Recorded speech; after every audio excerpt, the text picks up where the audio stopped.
Does anyone remember an old PC game from the early 90s called Mr. Mix? It's mainly a typing game similar to Mario Teaches Typing, where you have to type words into a box to make a chef, Mr. Mix, put ingredients into a bowl. Unlike most typing games, however, this game is notorious for having an insane difficulty curve. The game has a words per minute requirement for each level, being as low as 10 on level 1 and as high as 85 on the third. By level 5, the requirement reaches over 500, effectively making it impossible to proceed any further. One of the main things that people noticed about this game immediately was the background music. The music on the first level was an unsettling pattern of growls that got progressively louder as the level went on, often causing damage to early computer speakers that were not designed to handle extremely high volumes of sound. The second level had no music at all, and the third had what sounded like an extremely low-quality recording of a hairdryer playing in the background. The remaining two levels had an extremely loud, high-pitched ringing throughout the level that caused severe eardrum damage to those who managed to get that far. Another rather disturbing aspect of the game was the design of Mr. Mix himself.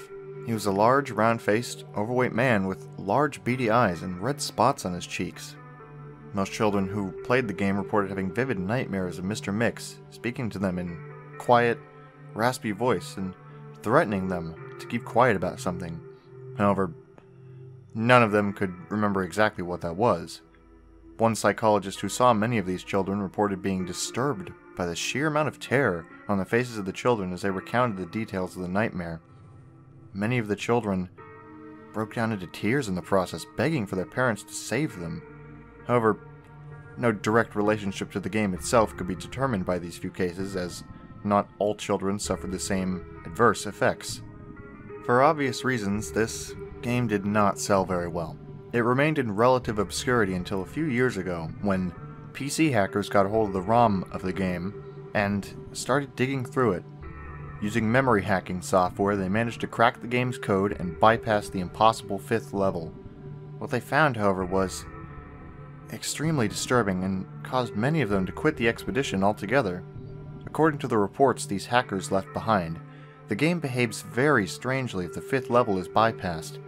The game crashes violently and closes, writing a bunch of files to the user's System32 directory to the point the RAM was almost completely filled. These files are reportedly pictures of people with horribly deformed faces, appearing to scream in pain and agony, with their eyes appearing to be bleeding from their tear ducts, and their outer layer of skin torn clean off in multiple places.